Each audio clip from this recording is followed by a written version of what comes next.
Assalamualaikum everyone. How are you guys?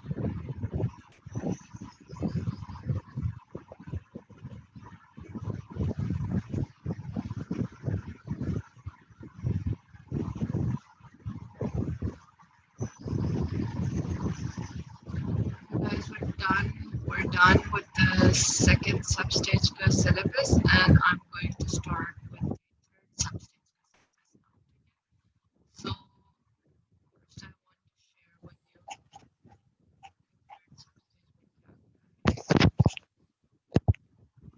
Third substage का कभी test भी नहीं हुआ था, मगर अब होगा सेकेंड के बाद इंशाल्लाह, ठीक है। और एक सेकेंड,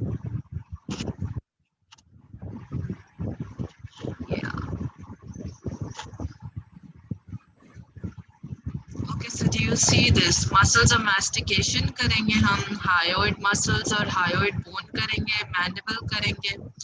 अच्छा, मैंडिबुलर नर्व नहीं करेंगे because we already did this with the, इस दफा जब हमने ट्राइजेमिनल नर्व की थी तो पूरी ट्राइजेमिनल कर ली थी, ठीक है। So I'm not going to go over the mandibular nerve again. Mandible करेंगे, muscles of mastication, okay, again normal lateralus नहीं करेंगे because we're done with the skull. Pterygopalatine fossa and ganglion भी नहीं करेंगे because we're done with it, okay. I'll confirm अगर करना हो, pterygopalatine ganglion हमने कर लिया ना, इसकी roots, branches सब कुछ कर ली थी ना।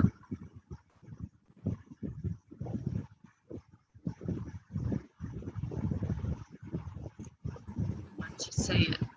So we'll do the TMJ, we'll do the parotid, muscles of mastication, mandible, hyoid bone, and the muscles. So it's not a lot to do. Parotid से mandibular glands वगैरह, तो इसके साथ हम ear भी करेंगे। जो हमारा fourth substage में एक topic रहेगा तो ear वो भी इसी में साथ कर लेंगे। करा के मैं वो भी करा दूंगी और फिर उस पे एक comprehensive test ले लेंगे। I'll tell you before the test कि क्या आपका syllabus होगा और कब test है। So I'm just going to go over the mandible.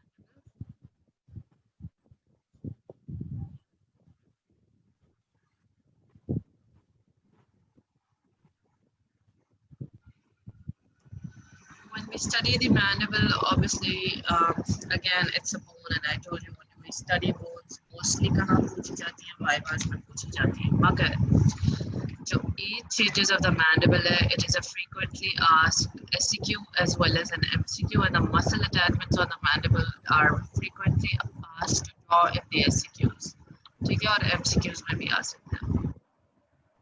Muscle attachments आपको ज़्यादा अच्छी तब याद हो जाती है when you do the when we study the muscles of mastication separately, और hyoid muscles भी, तो you learn them better because आप वहाँ पे origin insertion करते हैं तो आपको better पता होता है कि mandible में कहाँ जाके वो लगेगा, and it changes.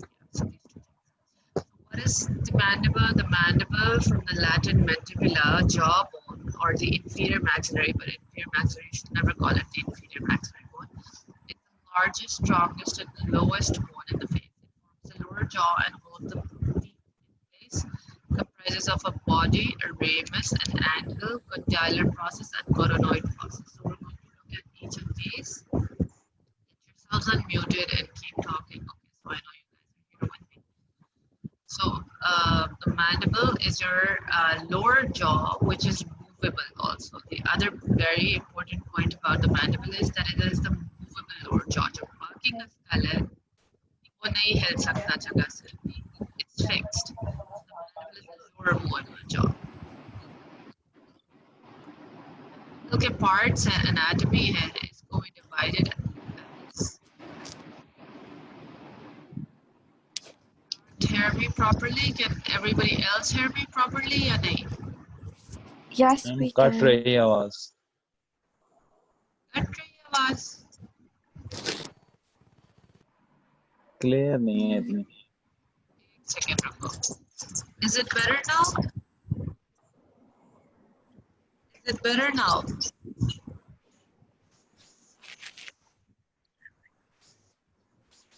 ठीक है, I think वो headphone से मेरे सही आवाज अच्छी सही आती है, पहले की तरह आती है। Yes. Alrighty, so I was telling you guys कि जो mandible है, mandible को हम दो parts में divide, इसके सारे parts पढ़ते हैं। Mandible को हम body में divide कर देते हैं और दो रेमाए में डिवाइड कर देते हैं, singular of which is called a ramus, ठीक है। So we have a body and we have two rami. सो बॉडी को जब हम स्टडी करते हैं तो हम सर्फेसेस देखते हैं और उसकी बॉर्डर्स देखते हैं। बॉडी की दो सर्फेसेस हैं, दो borders हैं. So I'm going to show you a picture next and show you what are these surfaces and what are these borders. So surfaces में हमारे पास external या outer है, या जैसे हम एक और हाँ एक्सटर्नल या आउटर है, और इंटरनल और इनर है, ठीक है। और बॉर्डर्स में ऊपर वाला बॉर्डर सुपीरियर एल्वियोलर और नीचे वाला बॉर्डर है इंफीरियर और base. Let's look at this. So when we come over here, this is your body and this is your ramus. body का उन्होंने कहा, we'll go over the other labelings again, don't worry about that। तो अभी जो मैं बता रही हूँ उसे वो सुनते जाओ। ये वाला पार्ट अगर बॉडी है तो जो इसका इस तरफ का बाहर का तरफ है ऐसा, this is the outer side, outer surface. और जो इनसाइड की तरफ है ना, जैसे ये इनसाइड की तरफ है, this is your inner surface of the body. इसके भी इनसाइड की तरफ inner surface of the body है। और ये इसका सुपीरियर बॉर्डर है जिसे एल्वियोलर प्रोसेस कहते हैं, ठीक है, जिसके अंदर दांत लगे हुए हैं। और ये इसका इंफीरियर बॉर्डर है जिसे हम बेस ऑफ द मैंडिबल भी कहते हैं, ठीक है, जिसके ऊपर ये बैठा हुआ है। बेस ऑफ द मैंडिबल पे ये बैठ जाता है और ये इसका सुपीरियर एल्वियोलर प्रोसेस है, ठीक है। ये हो गए बॉडी की दो सर्फेसेस और दो borders. Then you come on to the ramus. अब जो रेमाए हैं दोनों, उनकी भी दो सर्फेसेस हैं। इसी तरह जो बाहर वाली उसे लैटरल कहते हैं। अब इस केस में बाहर वाली सर्फेस को एक्सटर्नल भी कहते हैं, लैटरल भी कहते हैं। नॉर्मली लैटरल का वर्ड यूज किया जाता है। और जो अंदर वाली तो उसे मीडियल और इंटरनल कहते हैं, ठीक है। फिर इसके दो बॉर्डर्स के बजाय चार बॉर्डर्स हैं। एक तो सुपीरियर इंफीरियर था और एक एंटीरियर और पोस्टीरियर बॉर्डर भी है, ठीक है। तो इसके चार बॉर्डर्स हो गए और दो प्रोसेसेस हैं, condyloid and coronoid. Let's look at it. Two surfaces. This surface would be the Ramus. what surface of ramus is this? Is this the outer surface or the inner surface? Outer. Outer surface, which is also called the lateral surface of the ramus. और यही जो अंदर की तरफ से, जैसे यहाँ से अंदर की तरफ से नजर आ रहा है, तो this side is called the medial surface or the medial surface, ठीक है। ये वाला बॉर्डर कौन सा होएगा? Superior border. This is your anterior border. ये सुपीरियर कैसे हुआ? सुपीरियर तो ये बनेगा, रेमस ये है, यूं करके रेमस है, ये बॉडी थी, तो बॉडी का सुपीरियर बॉर्डर ये और इंफीरियर ये। रेमस यूं करके पड़ा हुआ, तो ये रेमस का आगे वाला बॉर्डर है, ये पीछे वाला बॉर्डर है, ये लोअर बॉर्डर है और ये ऊपर का बॉर्डर है, ठीक है। So this is which border?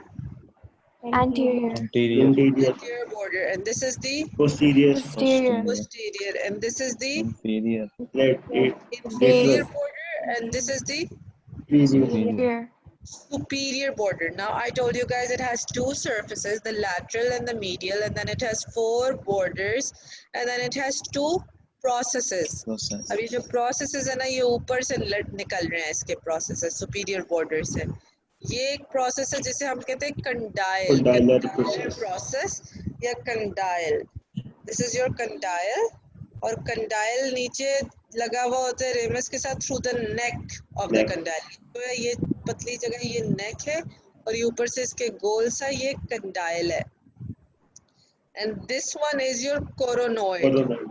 Anteriorly coronoid process है और पोस्टीरियरली कंडाइलर प्रोसेस है। So recap, body has two surfaces and two borders.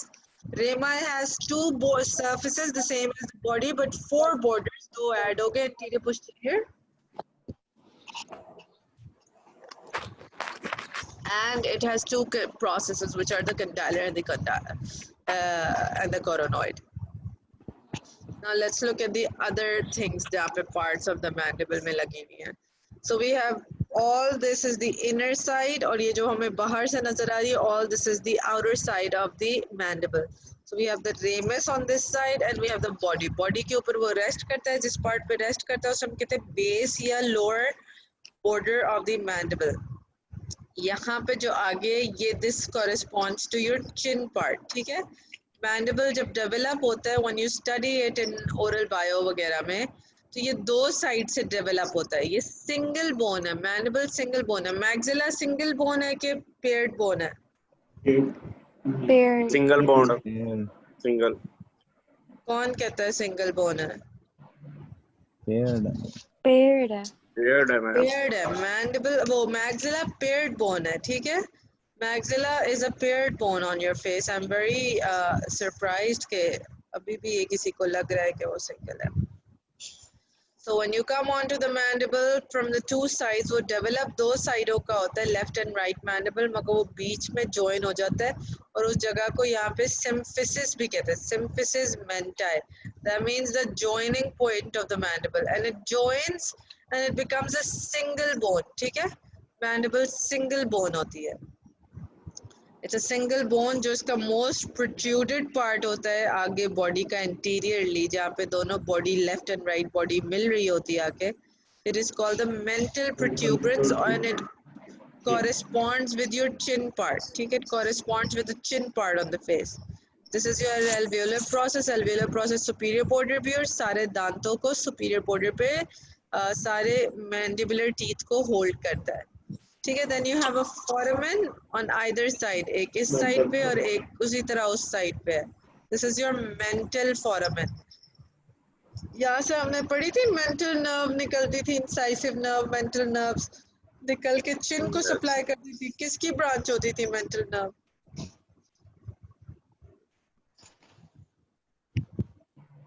Inferior alveolar. Inferior alveolar nerve की ब्रांच होती थी। किसने जवाब दिया ये? नोर ने? Was this Noor? G. Yes. ठीक है, yes, it is the inferior एल्वेओलर, जो कि हमने कहा था कि यहाँ से इंफीरियर एल्वेओलर कैनाल में ट्रैवल करती हुई आगे निकलती है जब इवेंचुअली, तो ये ब्रांच देती। जब मैंने मैंडिबुलर नर्व पढ़ाई थी तब मैंने ये बात बताई थी। सो condylar process, coronoid process, this is your mandibular foramen and this is your mental foramen. mental foramen इधर lateral side पे ऑन द बॉडी है, और जो मैंडिबुलर फोरामेन है ये मीडियल साइड पे रेमस पे शुरू पे ही है। मैंडिबुलर फोरामेन एंटर होता है तो इंफीरियर एल्वेओलर कैनाल शुरू हो जाता है। इसके बाद जो है अंदर बोन में एक कैनाल है, which is your inferior एल्वेओलर canal. वो कैनाल बोन के अंदर नर्व्स जाती हैं। इंफीरियर एल्वेओलर नर्व जो थी मैंडिबुलर नर्व की, और वो यहाँ पे डेंटल ब्रांचेस, सारे दांतों को ब्रांचेस भी देती है।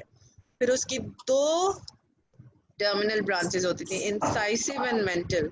वो इंसाइसिव और मेंटल यहाँ से निकलती है और चिन एरिया के बोन को सप्लाई करती है। इस तरह करके थी आपकी इंफीरियर एल्वेओलर नर्व, ठीक है। So this was the point of entry, और ये यहाँ पे सब मैंडिबुलर फॉसा होता है। So what will be in the sub mandibular fossa? Submandibular gland. Yeah, the holy gland. And then ये जो है ना, ये यहाँ पे इसके नीचे होता है, जो जहाँ पे इंफीरियर एल्वेओलर कैनाल ट्रैवल कर रहा होता है उसके नीचे जो हिस्सा यहाँ पे बोन में फॉसा होता है, वहाँ पे सबमैंडिबुलर ग्लैंड होता है, और उसके ऊपर जो एंटीरियरली थोड़ा होता है वहाँ सबलिंगुअल फॉसा होता है, near the floor of the mouth. ये फ्लोर ऑफ द माउथ के नजदीक बात हो गई ना, ऊपर की तरफ। So near the floor of the mouth sublingual fossa होता है, ठीक है। इस पिक्चर में कोई कंफ्यूजन है अभी? No. Alright, let me come here.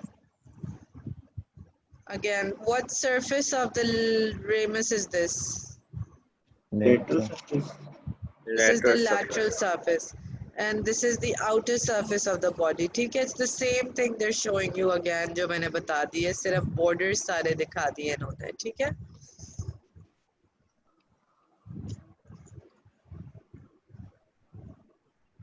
Now, if we see the mandible from the anterior aspect, ये आपका right body, left body, right ramus and left ramus, coronoid and the Tyler. condyles, और condyles किससे लगे हुए? neck से, neck of the mandible या neck of the condyle कहते हैं इसे, ठीक है। ये जिससे वो attach कर रहे हैं to the ramus. Then this is your alveolar process with the teeth. Then this is which process? Superior inferior border, which is the base, जिसके ऊपर वो बैठ जाता है। This is the symphysis menti that I was talking about. Symphysis menti is what? Also, during birth भी जो है ना mandible fully नहीं join हुआ हुआ होता because it helps in molding the bone. आगे पीछे होती है bone, तो baby का जो head है वो easily निकल आता है, ठीक है ना? अगर ये बिल्कुल joined होता तो it is not a very strong bone. I'm sure that it would be damaged. So this symphysis is still membranous, intramembranous होता है during the birth from the canal also, ताकि ये बोन्स एक दूसरे के ऊपर थोड़ी सी ओवरलैप हो जाए और फेस थोड़ा सा नैरो हो जाए और आराम से बर्थ कैनाल में से निकल आए. लेटर ऑन दो द सिम्फिसिस मेंटाई ऑसिफाइज, ठीक है, ये ऑसिफाई हो जाता है और इस point of union on the both sides को सिम्फिसिस कहते हैं. But it is a single bone. Okay, this is a single bone in front of you guys. This is your mental protuberance which corresponds with the facial part of the chin. Then mental tubercles होते हैं यहाँ पे दो, और इस हिस्से में आपका mental foramen होता है. ये mental foramen है और ये mental foramen है, ठीक है. Anybody has any issues with this picture? New students, if you have any issues, साथ साथ पूछते जाया करो. Now what aspect are we seeing? वो interior aspect था. अब हम कौन से aspect से देख रहे हैं इसे? Middle aspect. मीडियल एस्पेक्ट से, इनर साइड और द मीडियल साइड से देख रहे हैं, ठीक है. दूसरी साइड का काट दिया ताकि अंदर का हिस्सा अच्छा सा नजर आए. यहाँ पे कौन सा फॉसा था? A mandibular fossa. सब मैंडिबुलर फॉसा. नीचे था सब मैंडिबुलर ग्लैंड, और यहाँ पे ऊपर एंटीरियरली और आगे क्या था? Sublingual. Lingual. सबलिंगुअल. ऊपर और एंटीरियरली सबलिंगुअल था, near the floor of the mouth, ठीक है. नाउ दिस वाज योर, अब ये जो मैंने सुपीरियर बॉर्डर बताया था इसका बेसिकली नाम है मैंडिबुलर नॉच, ठीक है. This part which was the superior border of the ramus is called the mandibular notch, ठीक है. देन यू हैव, जब आप कंडाइल को स्टडी करते हैं तो कंडाइल का हेड है, कंडाइल का नेक है, और कंडाइल में एंटीरियरली एक डिप्रेशन सा होता है, ठीक है. नेक सीधी सी है, एक अंदर से डिप्रेशन सा छोटा सा फॉसा सा बनता है, उसे टेरिगोइड फोविया कहते हैं, ठीक है. That name is the pterygoid fovea. So condylar process को जब हम स्टडी करें तो it has the head, it has the neck, and it has the pterygoid fovea. Then the area in front of it, which is the superior border of the ramus, is the mandibular notch. And this is your coronoid process. अब medial side पे मैंने बताया था यहाँ पे foramen जो है उसका क्या नाम है? Mandibular. Mandibular. Mandibular foramen, ठीक है. This is your mandibular foramen. And then with the mandibular foramen जो ऊपर थोड़ा सा bony elongation निकली होती है, this is called your lingula, ठीक है. mandibular foramen को इसने थोड़ा सा cover किया हुआ होता है, this is your lingula, ठीक है. फिर ये अंदर जो चला जाता है ना, वो नजर तो नहीं आएगा, मगर जब अंदर चला जाता है उस कैनाल का क्या नाम है जहाँ से mandibular foramen जिस कैनाल के अंदर एंट्री दे रहा है? Inferior alveolar canal. Yes, the inferior alveolar canal को एंट्री दे रहा है, ठीक है. उसके बाद यहाँ पे एक माइलोहायोइड ग्रूव होता है थोड़ा सा, और ये ऊपर माइलोहायोइड लाइन होती है. एज द नेम सजेस्ट्स, इस पे क्या होएगा?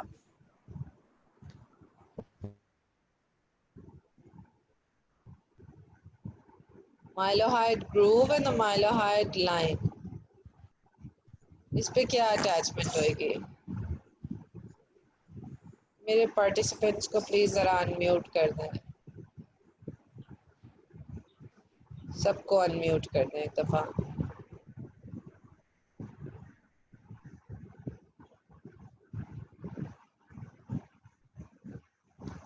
होस्ट प्लीज अनम्यूट कर दें मेरे स्टूडेंट्स को. So yes, the mylohyoid line और द माइलोहाइड ग्रूव पे माइलोहाइड मसल की अटैचमेंट होती है. दैट्स राइट, माइलोहाइड मसल की अटैचमेंट होती है. डू वी रिमेंबर कि माइलोहाइड मसल किससे सप्लाई होता था? एज इन कौन सी नर्व से देती थी इनर्वेशन? किससे इनर्वेट होता था? थोड़ा सा याद करो.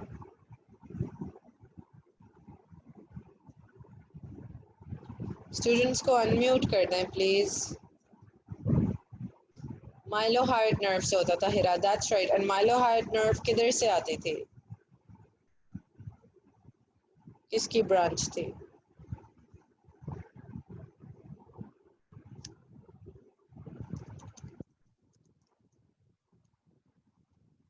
Inferior alveolar की थी, that's right. So the mylohyoid nerve was a branch of the inferior alveolar nerve. Inferior alveolar nerve यहाँ पे अंदर जैसे ही जा रही थी तो मैंने तुम लोगों को बताया था उस वक्त कि वो mylohyoid branch दे देती थी, और वो mylohyoid branch देती थी तो वो nerve to mylohyoid यहाँ पे आ जाती थी, और inferior alveolar nerve जब जा रही होती थी तो this was the only branch of the mandibular division of the trigeminal which was motor, wasn't it? और ये किसको सप्लाई करती थी? ये माइलोहाइड को सप्लाई करती थी और डाइगैस्ट्रिक को सप्लाई करती थी. It was supplying two muscles and it was motor to these two muscles. And inferior alveolar की एक ब्रांच nerve to mylohyoid जाती थी जो कि माइलोहाइड एंड डाइगैस्ट्रिक को करती थी. Can someone remind me वो कौन सा डाइगैस्ट्रिक था? Anterior belly था या posterior belly था?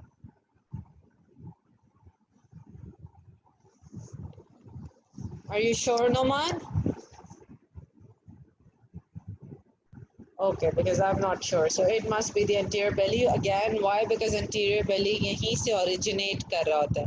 So it makes sense कि उसकी nerve पहले यहाँ पे supply करे और फिर यहाँ पे anterior belly को supply करे. When we study the digastric muscles, you'll see कि वो यहाँ से medial aspect से यहाँ से originate कर रहा था. एक second, guys.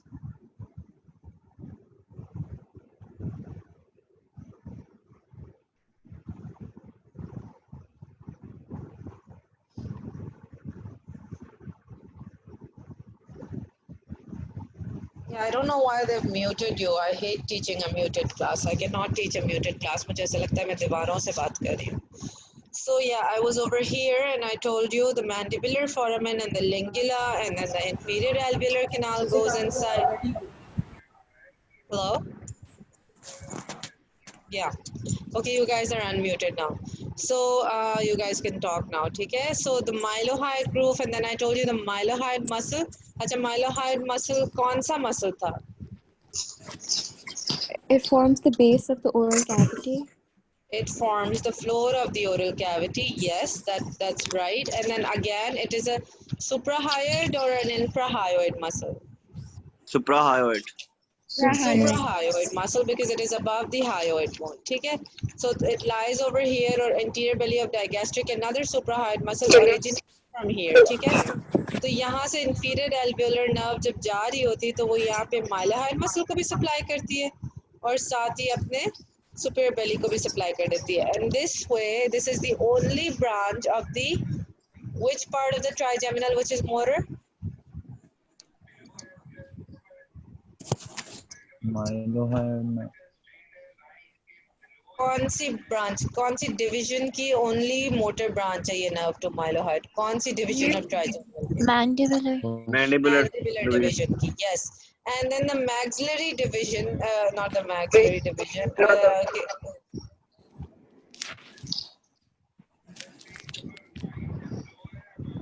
all right.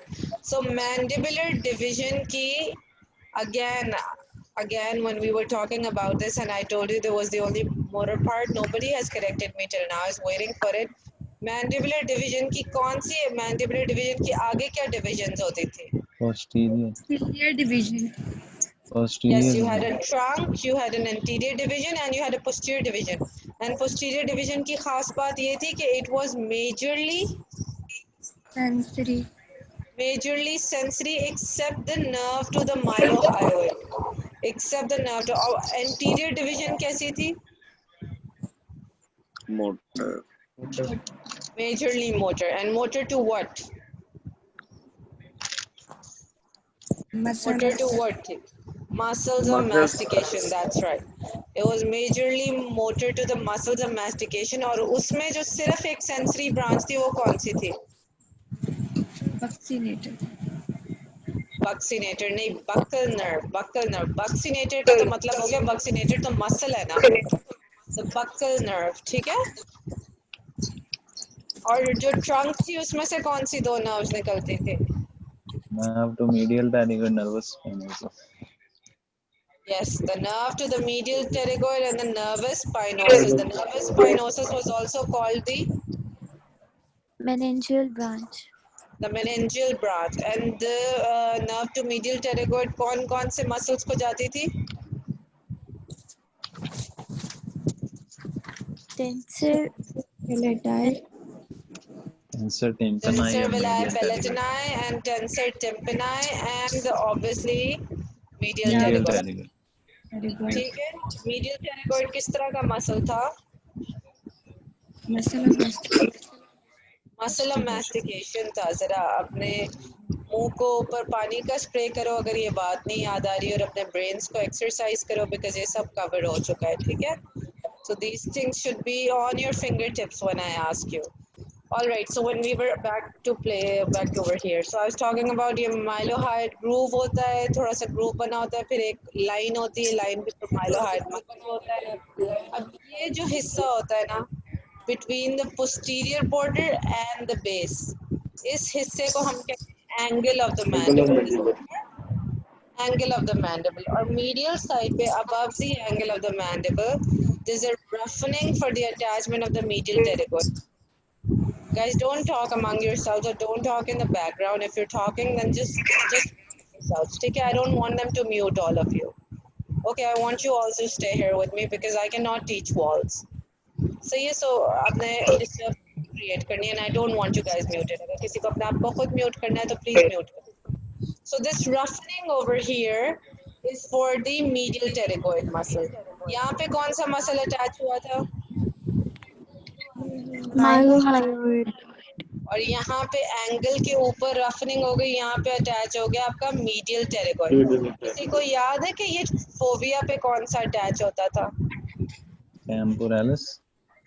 नहीं, lateral pterygoid, lateral pterygoid. That's right. I'm sure this is Samin. Lateral pterygoid fovea पे अटैच होता है और कोरोनॉइड पे कौन अटैच होता है? टेम्पोरालिस होता था. ठीक है, थोड़े से मसल्स थे, अभी किसी ने परेशान नहीं होना है. We're going ahead and we're going to see them in detail as well.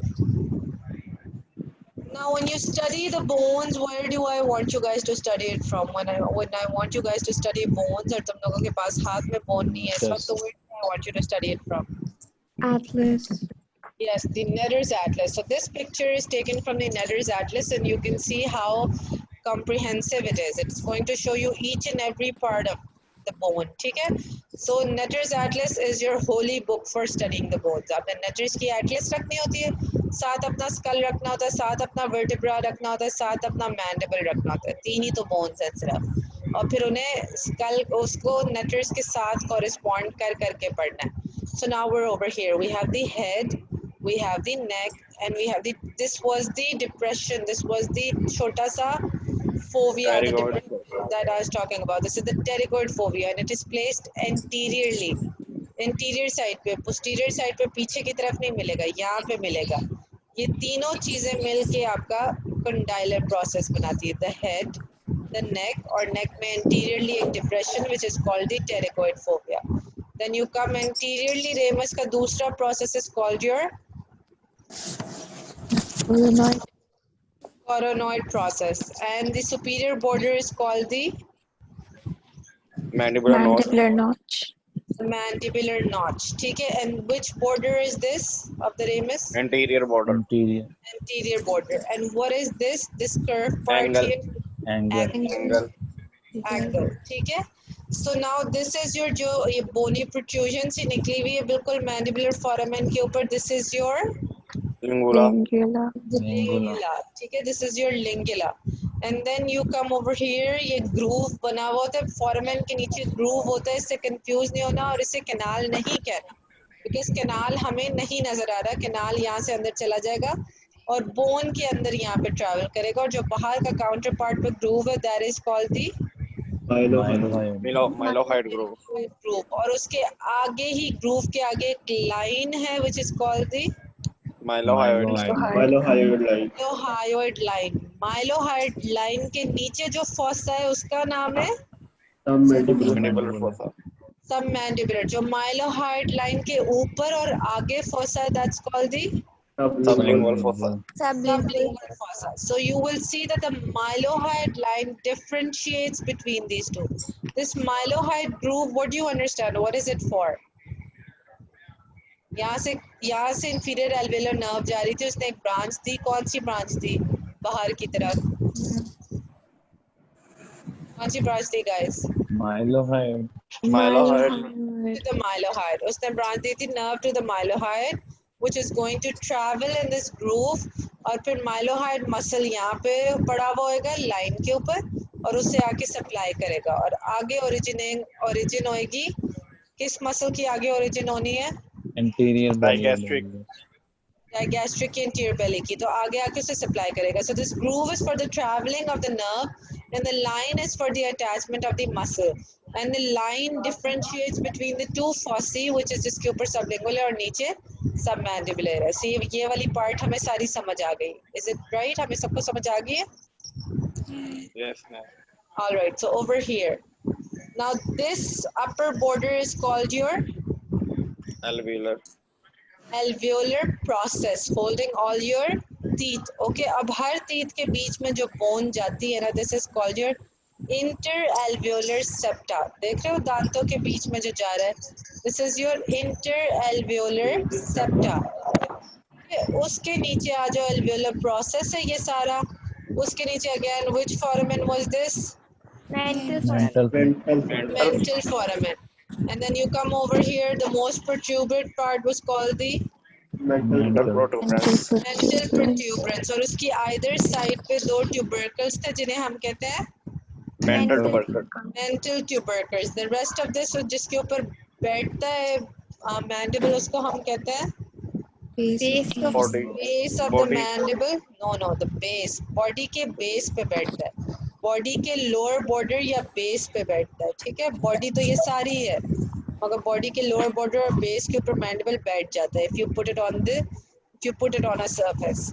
Okay, और ये जो joining point between the ramus and body, this is the angle. Now there is another line on this external surface of the body, इसको हम कहते हैं oblique line. Oblique line है जहाँ पे ramus और body जो है merge हो रहे हैं, वहाँ से एक oblique line निकलती है. ठीक है, कोई confusion in this drawing? Features on the inner surface जो हमें नजर आ गया है, mylohyoid हमने देख लिया है, ये भी देख लिया है, ये भी देख लिया. Genial tubercles नहीं नजर आए थे. अब genial tubercles कहाँ है? बिल्कुल इस साइड की अंदर की तरफ genial tubercles है. छोटे छोटे से tubercles हैं and you can see them. ये नजर आ रहे हैं, ये tiny से. Yes, यहाँ पे ma'am. आपके superior genial tubercle होता है और inferior upper and lower genial tubercles होते हैं. ऐसे ही होता है ना? Yes, ma'am. इन दो में से दो काम होते, कोई अगर मुझे याद करा दे. एक में से तो anterior belly of digastric निकलती, दूसरे में से क्या निकलता था आगे देखेंगे, मगर अगर किसी को याद है तो बहुत अच्छी बात हो जाएगी. कौन सा जीनियो मसल निकलता था यहाँ से? I don't know. जीनियो हायोइड था, जीनियो ग्लॉसस था, कौन सा था?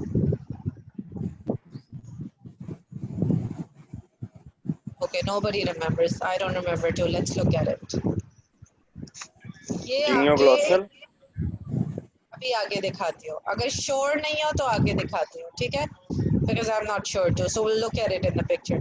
Again, now we're seeing it from the medial aspect, and these are the mental spines, and the mental spines are also called your genial tubercles. So ये upper genial tubercle है और lower genial tubercle है. चार होते हैं, एक दो ऊपर और दो नीचे. ठीक है, और ये यहाँ पे fossa है. So fossa में से digastric muscle निकलता है. I was wrong again. This is the fossa that I was talking about कि आगे से digastric muscle निकलता है. Mylohyoid line पे mylohyoid muscle होता है और anterior belly of the digastric comes out of this fossa. You can feel this fossa too. If you put your thumbs बिल्कुल अपनी chin के अंदर डालो तो इस एरिया में कहीं पे ये digastric निकल रहा है. ठीक है, बिल्कुल इसके बेस के पास fossa है medial surface में. ठीक है, यहाँ पे sublingual fossa है, यहाँ पे submandibular fossa है, lingula है, ये सारी चीजें हमें पता है. Alrighty, moving on. Digastric fossa हमने देख लिया और spines देख लिए हैं आगे की. ये सारी चीजें पता है. ramus की हमें पता है क्या क्या चीजें होती है. 8 changes in the mandible. ठीक है, again hold on to it. Congenital tubercle से कौन से दो muscles निकल रहे हैं, we'll get there. 8 changes, super important. ठीक है, 8 changes. शुरू में जो है ना, at birth the bone is just, the body is merely a shell containing sockets of 2 incisor teeth. सिर्फ 2 incisor teeth का socket, canine और 2 deciduous molar के sockets है. ठीक है, imperfectly partitioned off from one another. यानी एक इधर होगा, एक इधर होगा, एक इधर होगा, कोई बीच में perfectly partitioned off है. ठीक है, the mandibular canal is of a large size. ये mandibular canal कौन सा canal है? जिसमें सुनना Inferior alveolar canal. Yes, the inferior alveolar canal is also the mandibular canal. ठीक है, the mandibular canal is a large size, runs near the lower border of the bone. तो mandibular canal बड़ा सा होगा और यहाँ पे कहीं रन करोगा. आपको इसकी ड्राइंग भी आनी चाहिए हर एज चेंज की. ठीक है, if they ask you for the age changes, you have to draw it and write about it in a point form. Mandibular canal large or runs near the lower border, और mental foramen opens beneath the socket of the first deciduous molar. Near the lower border ही होता है mental foramen भी, और first और correspond करता है किसके ऊपर, first deciduous molar का socket होता है और नीचे यहाँ पे mental foramen होता है. ठीक है, एंगल क्या है, ये एंगल ऑब्ट्यूस है. ठीक है, जो एंगल 90 डिग्री से बड़ा होता है उसे हम क्या कहते हैं, Obtuse. और जो एंगल 90 डिग्री से छोटा होता है उसे हम क्या कहते हैं, Acute. Acute. acute angle. So the one over here is an obtuse angle. It's like this, okay? खुला हुआ है mandible. Obtuse angle mandible, और इसका angle almost 175 पे जा रहा होता है, 175 degrees पे. The condyloid portion is nearly in line with the body. देखो condyle बिल्कुल body की line के साथ है. ठीक है, nearly in line with the body. The coronoid process is comparatively large and projects well above well the of the condyle. Condyle से ऊपर जा रहा है. तो merely shell था. ठीक है, sockets इन दांतों के लिए थे मगर imperfectly partitioned off थे. दूसरा point हो गया. तीसरा पॉइंट मैंडिबुलर कैनाल का हो गया, जो कि लोअर बॉर्डर के पास चल रहा होता है और बहुत बड़ा होता है, लार्ज साइज का होता है. मेंटल फोरामेन जो था, चौथी बात मेंटल फोरामेन की आ गई, वो नियर द लोअर बॉर्डर होती है और वो कॉरेस्पॉन्ड करती है ऊपर जहाँ पे डेसिडुअस मोलर का सॉकेट होता है. पांचवी बात एंगल की आ गई, एंगल ऑब्ट्यूस और 175 होता है. कंडाइल, छठी बात in line with the body होता है. सेवेंथ बात कोरोनॉइड, लार्ज साइज का होता है और अबव द कंडाइल होता है. ये बातें हमें याद रहेंगी, और अगर नहीं याद रहेंगी 7 बातों में से, 6 बातों में से, तो 4 तो रहनी चाहिए. वो 4 है मैंडिबुलर कैनाल की, ठीक है, मेंटल फोरामेन की, एंगल की, और बाकी उनमें से कोई भी एक पॉइंट ले लो, मगर ये 3 नहीं भूलने चाहिए. एंगल, मैंडिबुलर कैनाल और मेंटल फोरामेन हर एज में कंपेयर करना है. बाकी कोई एक पॉइंट ले लो जो याद रह जाता है. ठीक है, इज दिस क्लियर गाइस? सबको समझ आई है? Tazim, Yes, are you ma'am. following me? Sania and Tazim, are they following me? Aisha, Yes, ma'am. Yusuf, are you here with me? ठीक है, now we come on to the childhood. वो था birth की बात. Now we're in the childhood. Childhood में आ जाते हैं. The 2 segments become joined at the symphysis from below upward. ठीक है, मैंने कहा था अभी तक वो bony joinment नहीं हुई हुई थी birth पे. The 2 segments become joined at the symphysis from below upward in the first year, but a trace of separation may be visible at the beginning of the second year. Near the alveolar margin, नीचे से join होना शुरू होता है, ऊपर तक bony joinment होनी शुरू हो जाती है. Body becomes elongated in its whole length. ठीक है, अब change आया, body long हो गई है, but more especially behind the mental foramen. Mental foramen के पीछे ज़्यादा long हो गई है. To provide for space for the 3 additional teeth developing in this part. अभी तक तो बचपन तक तो सिर्फ first molar तक होता है ना, ठीक है, मगर then the first molar and the second molar बचपन के यहाँ पे तो pre-molars आ जाएंगे, फिर 3 molars और पीछे रब्ट होने. ये याद करते हुए आपने याद करना है कि बॉडी को लंबा होना पड़ेगा. ठीक है, thickening of the subdental portion which enables the jaw to withstand the powerful action of the masticatory muscles. Subdental portion ये portion thicken हो जाएगा. अभी तक body bone एक shell थी, ठीक है, बॉडी एक शेल लाइक थी, तो मगर ऊपर का पार्ट अब थिक हो जाएगा क्योंकि इसने वो दांतों को होल्ड भी करना है और अब बच्चा खाना खाना शुरू हो जाएगा चाइल्डहुड में आप बच्चे को सॉलिड्स देना शुरू हो जाते हैं. तो अगर शेल लाइक बोन है और वो दांतों से चबाएगा तो वो तो शेल लाइक बोन टूट जाएगी. ठीक है, तो आप जो पीछे एक पॉइंट्स याद कर लेते हैं ना, अगर आप ये सारे पॉइंट्स याद कर लें तो आप इसी पे बिल्डअप करते हैं, इसी पे लॉजिकली बिल्डअप करते जाएंगे. Are you guys following? Yes, ma'am. All right. So then the third point, mandibular canal को क्या हुआ है? अब ये above the level of the mylohyoid है. इसका क्या मतलब है कि और नीचे चली गई है या ऊपर आ गई है? ऊपर आ गई है. पहले कहाँ थी? पहले नीचे थी. नीचे कहाँ थी? तो एग्जाम में तो नहीं लिखोगे ना पहले नीचे थी. नीचे किसके बेस के करीब? पहले बेस के पास थी. पहले बेस के पास थी और अब किधर आ गई है? अभी ऊपर ये सुपीरियर यानी बॉर्डर के करीब आ रही है लाइन. अब ये सुपीरियर बॉर्डर के पास आ रही है और above the level of the mylohyoid line होगी जो कि मीडियल साइड पे हमें नजर नहीं आ रही. ठीक है, ये मैंडिबुलर कैनाल की बात हो गई. अब आ जाओ मेंटल फोरामेन को. Mental foramen occupies the position usual to the adult. Usual to the adult position ये होती है कि मिडवे होती है, अपर बॉर्डर और लोअर बॉर्डर के ऑलमोस्ट सेंट्रल पोजीशन में आ जाती है. ठीक है, यानी ये भी नीचे से थोड़ी सी ऊपर चली गई है, कैनाल भी ऊपर चली गई है मीडियल साइड पे और मेंटल फोरामेन भी ऊपर चली गई. एंगल को क्या हो गया है? एंगल थोड़ा कम हो गया, 140 डिग्री हो गया, पहले 175 था. एंगल थोड़ा कम ऑब्ट्यूज हो गया, लेस ऑब्ट्यूज हो गया. पहले वो यूं करके था, अब वो लेस ऑब्ट्यूज हो गया. ये चाइल्डहुड की बात आ गई. पीछे वाली बातों को ही आपने बिल्डअप करना है. ठीक है, mandibular canal, angle, mental foramen, 3 बातें मैंने कहा था, इनको तो बिल्डअप करना ही करना है. बाकी चीजें याद रखो तो उन पे भी बिल्डअप करना है. ठीक है, yes. Now you come on to the adulthood. Adulthood में क्या होती है? एडल्टहुड में ये होता है कि alveolar bone and subdental portions of the body are of equal depth. ठीक है, ये दोनों पार्ट इक्वल डेप्थ के हो जाते हैं, सबडेंटल और alveolar bone parts.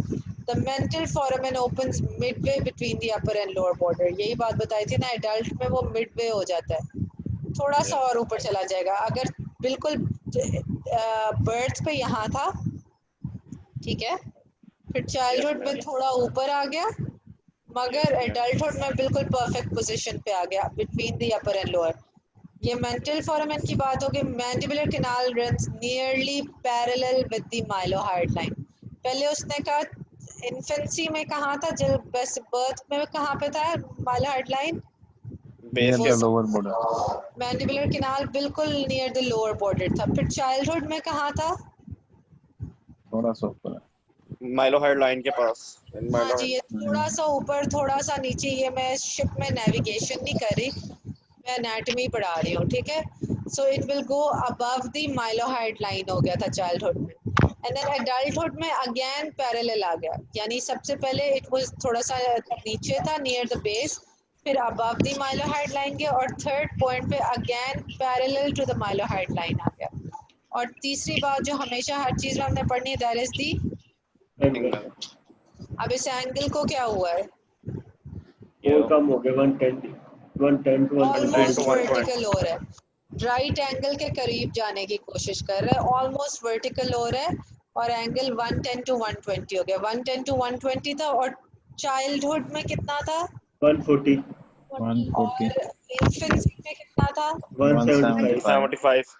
175. हाँ जी, बाकी की गर्ल्स वगैरह are everyone, is everyone following this? Can I move on? Yes, ma'am. Yes, ma'am. किसी को अभी तक इन तीनों एज चेंजेस में कोई कंफ्यूजन तो नहीं है? No ma'am. Alright, so I'm going to move on to the old age now. Old age में क्या हो रहा है? अब old age में भी इन तीनों पॉइंट्स को पहले रखते हैं. अब जो है ना वो फिर से 140 हो गया एंगल. ठीक है, let's talk about the angle. The angle becomes 140 again. फिर से पीछे चला गया, neck of crocodile backward bend हो गई है। ओके, मैंडिबुलर कैनाल और with the mental foramen is close to the alveolar border, दोनों बिल्कुल ऊपर हो गए, मैंडिबुलर कैनाल भी ऊपर आ गए और मेंटल फोरामेन बिल्कुल ऊपर आ गए। और पता है ये क्यों हो रहा है, ये क्यों हो रहा है कि ये दोनों चीजें ऊपर क्यों आ गई? ये हमारे 3 पॉइंट्स हैं जो हमने सब में पढ़े हैं चेंज कर करके। तो आप इसका टेबल बना के भी ना इसको कंपेयर कर सकते हैं तीनों को। आप लिखें this is infancy, then you write this is childhood, adulthood, old age, फिर यहाँ पे आप हेडिंग्स दें angle, mental foramen, mandibular canal, other points, ठीक है, और फिर उन्हें कंपेयर करते जाए सारों को। You understand my point? This is how you can present your answer too. और एग्जामिनर को देखते ही पता चला होगा कि जिसने इतना देर किया है इस तरह एग्जाम क्वेश्चन को करने के लिए उसे सब याद है, उसको फुल मार्क्स मिल जाएंगे, ठीक है, फुल मार्क्स मिल सकते हैं आपको। This is not like some social sciences का एग्जाम नहीं, ये साइंस का एग्जाम है, इसमें आपको मिलते हैं फुल मार्क्स अगर आपको तरीका आता हो अटेम्प्ट करने का। तो अगर आप इस क्वेश्चन को इस तरह टैबुलेटेड फॉर्म में अटेम्प्ट करेंगे तो आपको तो एकदम फुल मार्क्स मिलेंगे, because the examiner will know कि ये क्या बोलना चाह रहा है। इसको पता है कि इन 4 एजेस में डिवाइड करते हैं और कौन कौन से पॉइंट्स देखे जाते हैं, ठीक है। तो जब मैं इस तरह बताती जाती हूँ ये पॉइंट्स लिखते जाया करो साथ, उसी पॉइंट ऑफ व्यू से नोट बनाया करो, उसी पॉइंट ऑफ व्यू से याद किया करो। सो ये ऊपर क्यों पहुंच जाती हैं चीज़ें? क्योंकि ये जो आपके दांत थे इवेंचुअली ओल्ड एज में क्या होता है, दांत गिर जाते हैं, ऐसे ही होता है। जब Yes, दांत ma'am. गिर जाते हैं, when teeth fall off और teeth are taken off, तो ये रिसेशन होती है। जब टीथ ही नहीं होते तो ये बोन रिसीड करती जाती है, गम्स रिसीड किए जाते हैं, रिसीड किए जाते हैं, इवेंचुअली वो इतना नीचे आ जाता है ऊपर से एल्वियोलर बॉर्डर कि वो मेंटल फोरामेन तक पहुंच जाता है। मेंटल फोरामेन ऊपर नहीं पहुंच रहा, एल्वियोलर बॉर्डर रिसीड कर करके उसकी बोन रिसीड कर करके डिसॉल्व हो के नीचे पहुंच गई है, ठीक है। Bone becomes greatly reduced in size for with the loss of teeth and the alveolar process is absorbed, and consequently the chief part of the bone is below the oblique line. The mandibular canal with the mental foramen opening from it is close to the alveolar border. ये हमारे 2 points हो गए, and the ramus is oblique in direction. The angle board measures 140. This is our 3rd point. So yeah guys, so these 4 things should be in one table, and there should be these 4 drawings in your exam, and it will give you a full mark. Now this is the other thing, तो अपने mandible को जब study करना है तो practice करना है. You should make stars on it. जो mandible की medial और lateral surfaces के ऊपर muscular attachments है, या आपको medial surface बनाने को आ जाएगी mandible की, या lateral surface बनाने को आ जाएगी, and it will say that show the muscular attachments. ये वाली ज़रा ओवर सिंप्लीफाइड है। अब लेट्स सी के मीडियल साइड पे क्या था, ये मीडियल साइड पे एंगल पे मैंने तुम लोगों को बताया था कि क्या चीज थी, मीडियल टेरिगोइड। मीडियल टेरिगोइड थी। कोरोनॉइड पे मैंने बताया था क्या लगता था, टेम्पोरालिस। Temporalis. और फोविया पे क्या लगता था, lateral Lateral pterygoid. pterygoid. Lateral pterygoid. तो ये तो अब तक हमें याद हो जाता है कि टेरिगोइड फोविया पे लैटरल टेरिगोइड है, कोरोनॉइड प्रोसेस पे टेम्पोरालिस है, मीडियल टेरिगोइड पे मीडियल टेरिगोइड एंगल पे है। एंगल और यहाँ पे कौन सा स्ट्रक्चर था, Malloy groove. Mylohyoid line, groove यहाँ पे था, उसमें माइलोहाइड नर्व टू माइलोहाइड आ रही है, ये है माइलोहाइड लाइन जिसके ऊपर माइलोहाइड मसल है। और यहाँ पे कौन सा फॉसा था, डाइगैस्ट्रिक फॉसा, और उसमें डाइगैस्ट्रिक मसल था। Now this is the great confusion we were having. ये अपर जीनियल ट्यूबरकल्स है और ये इंफीरियर जीनियल ट्यूबरकल्स है। अपर जीनियल ट्यूबरकल से जीनियोग्लॉसस तक जाता है और लोअर से जीनियोहायोइड का। अब इसको हम इस तरह याद कर लेते हैं कि टंग ऊपर है और हायोइड बोन नीचे है, ठीक है।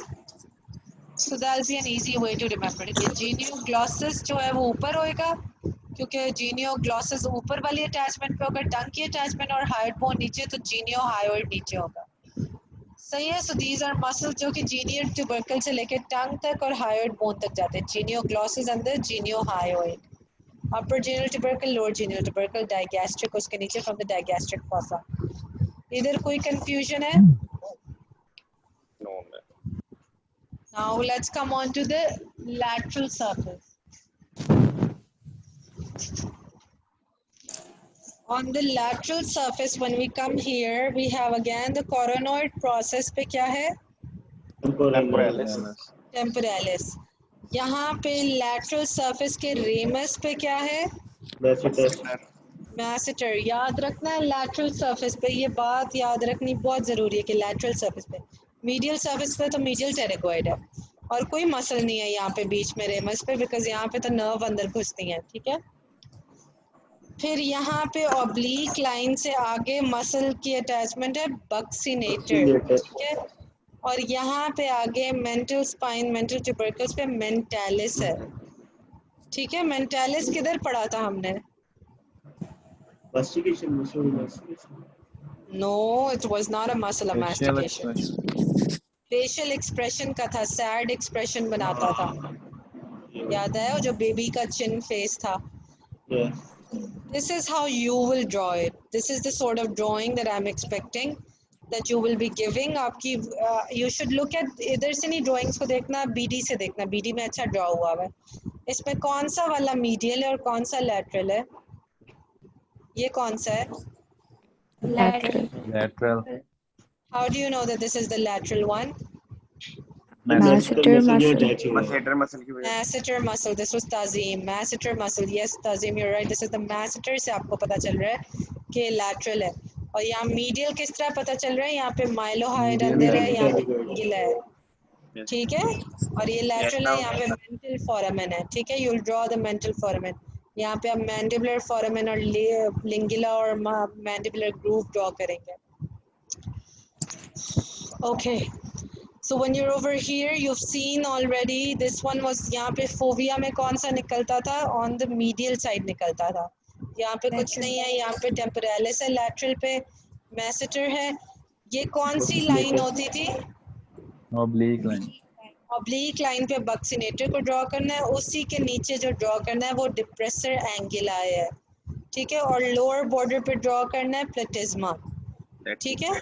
और फिर डिप्रेसर एंगुलाई के नीचे ड्रॉ करना है डिप्रेसर लेबाई, ठीक है? वो पीछे से बिल्ड अप करा रही हूँ, सिर्फ वो नहीं ड्रॉ करना है, ये भी ड्रॉ करना है.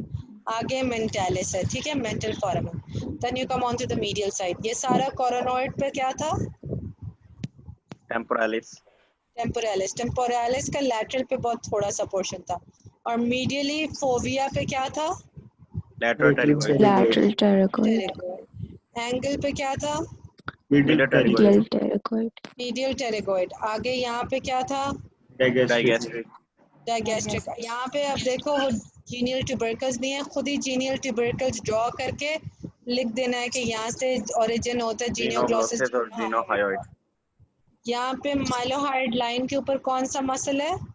Mylohyoid muscle. माइलोहाइड मसल, ठीक है? और यहाँ पे उन्होंने दिखाया है कि superior constrictor of the pharynx भी थोड़ा सा लगता है और ये लिंगुअल नर्व भी गुजर रही होती है यहाँ पे, ठीक है? Yes, आप दिखा सकते हैं लिंगुला और मैंडिबुलर फोरामेन दिखाएंगे, मेंटल फोरामेन दिखाएंगे और यहाँ पे डायगैस्ट्रिक फॉसा दिखाएंगे. यहाँ पे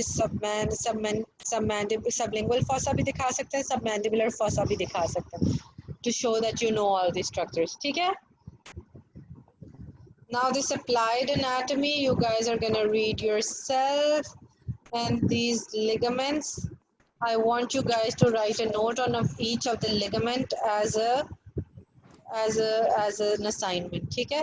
So the assignment is to read these, okay? And write a note on each of these ligaments. So जो पहले वाली assignments I'm gonna cancel these. And the assignment today is note, a very brief note on each ligament. This will help you in the next lecture also, okay, which is going to be on TMJ. So I want this by tomorrow. Okay? This is a small, दो लाइनें लिखती हैं बस एक ligament के बारे में कि क्या ओरिजिन इंसर्शन है, क्या फंक्शन है. ओरिजिन इंसर्शन और अगर कोई उस लिगामेंट का फंक्शन है, कहाँ से लेके कहाँ तक लिगामेंट है, कहाँ से शुरू होता है, कहाँ तक पहुँचता है. Origin, insertion function. 2 lines, guys, all right? Or 3 points.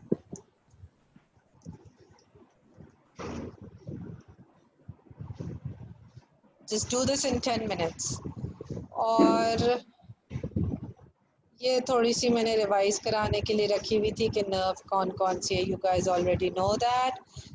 अच्छा, अभी हमारे पास हैं 3 minutes, so we can look at the applied anatomy. Who can read this? Can someone read this for me? Tazim, can you read this? No, give me water. Tazim, can you read this? Yes, ma'am. Yeah, start. Parasymphysis region lateral to the mental prominence is a naturally weak area susceptible for parasymphyal fracture. This is because of the presence of incisive fossa and mental foramen. The body of the man. रुक जाओ. Now they're talking about the parasymphysis region. जो symphysis था ना बीच में, जो हमने आगे चिन के ऊपर symphysis पढ़ा था, उसकी जो either side है ना, वो weak है. This is it's naturally weak और सबसे susceptible to fracture. और कब fracture होगा उसका, कोई जब आपको eventually blow देगा, आपको जब आप boxers होते हैं for example, और उनको blows मिलते हैं, that's why they wear a gear around it. Have you seen that boxers wear protection around their lower jaw? Lower jaw because weaker होता है और डिस्प्लेस हो सकता है, फिक्स्ड नहीं होता, तो उसके अराउंड हमेशा मैंडिबल के अराउंड बॉक्सर्स एक वो पहनते हैं. You seen this right? पूरी एक प्रोटेक्टिव गियर पहनते हैं. तो जो पर्टिकुलरली रीजन जो सबसे वीक है ना, वो पैरासिम्फिसिस है. That is around the symphyseal region. आगे चलो. The body of the mandible is considerably thicker than the ramus, and the junction between these two portions constitute a line of structural weakness. Strength. ठीक है. The body of the mandible is considerably thicker. ठीक है. Now you know कि ये वाला जो part है considerably thicker है. ठीक है, आ जाओ.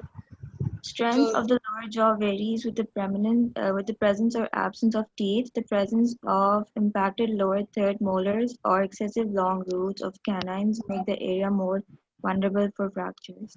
Now you know कि अगर आपसे कोई weaknesses पूछ ले mandible में, highly unlikely कि पूछे, मगर अगर पूछ ले तो no, you should know in your mind now कि parasymphysial area weak है.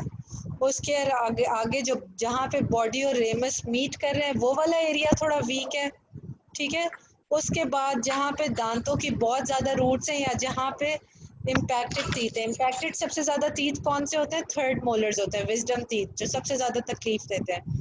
जो तुम लोगों की आजकल एज है, इसी में किसी ना किसी को क्लास में शुरू भी हो चुकी होगी पेन. तो these places, these 3 places are the weak places. ठीक है, आगे चलो. With the advancing age, the loss of teeth and resorption of alveolar bone leads to a decrease in the vertical height of the mandible, making it prone to fracture. ठीक है, ये part हमने देख लिया. ये पॉइंट हमने सबने देखा था ना, दैट जब टीथ लूज हो गए तो जो जीरियाट्रिक या ओल्ड एज का मैंडिबल था वो कितना छोटा, उसकी बॉडी कितनी पतली थी, कितनी उसकी विड्थ छोटी थी, उसकी हाइट कितनी कम हो गई थी, बिकॉज वो ऊपर से रिजॉर्ब होता जा रहा था. तो वो वीक भी हो जाता है, प्रोन टू फ्रैक्चर भी हो जाता है. आगे. The slender neck of the mandibular condyles renders it particularly liable to fracture as a result of direct violence applied to the chin. This acts as a safety. हाँ, पढ़ो. This acts as a safety mechanism, as a fracture of neck of the condyle prevents injury to the middle cranial fossa. Direct below. रुक जाओ. Now angle of mandible, angle of mandible कह रही हूँ, जो neck of mandible था उसके ऊपर head पड़ा हुआ था. ठीक है. हेड क्या काम करता था? हेड ऑफ मैंडिबल का क्या काम होता है? कहाँ जाके लगता है head of mandible, head of condyle? TMJ बनाता है. और टीएमजे का स्कल के साथ लगता है ना? Yes ma'am. ठीक है, तो स्कल के साथ जाके वो ऊपर लगता है. तो वो कह रहे हैं कि जो नेक ऑफ मैंडिबल है ना, ये फ्रैक्चर हो जाता है अगर जब बोन को जोर से लगती है ना, आके मैंडिबल को चिन पे आप ब्लो दे, कोई आपको मुक्का मारे, तो फ्रैक्चर हो जाती है नेक. और जब नेक फ्रैक्चर होती है, ये सेफ्टी मैकेनिज्म किस तरह, अगर ये फ्रैक्चर ना होती तो ये जितनी फोर्स लगी है चिन को, ये ऊपर जाके स्कल को लगती. समझ आइए? और इन टर्न अगर स्कल को लगती तो उसके अंदर ब्रेन को भी इंजरी होती. मगर वो क्या करता है एज अ सेफ्टी मैकेनिज्म कि वो मैंडिबल को तोड़ देता है, नेक तोड़ देता है, उसकी कंटिन्यूएशन विद द स्कल, के स्कल तक फोर्स ही ना पहुंच पाए. मेरी बात समझ आती है? In easy term how it's acting as a safety mechanism. Yes ma'am. ठीक है, नाउ आगे नीचे चलो। Direct blow to the chin region can lead towards fracture of one or both condyles.